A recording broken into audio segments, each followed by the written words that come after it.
তিনজনে খেয়ে নিল। আজও একাদশী হয়ে গেল বাবা।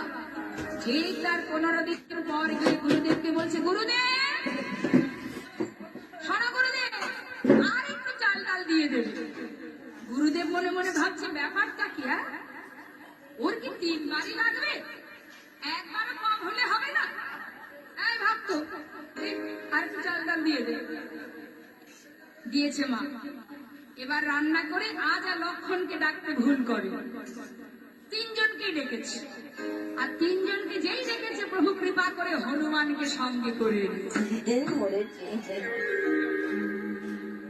এখন যে 4 জন এসেছে হনুমানকে দেখে একেবারে চোখ দুটো বড় বড় হয়ে গেছে। সর্বনাশ, নিজের তো খাওয়া হলোই না, পাছে কি করলো, 4 জনের সেবা করবার পর যখন চলে যাচ্ছে প্রভু হাতটা চেপে ধরেছে ভক্ত।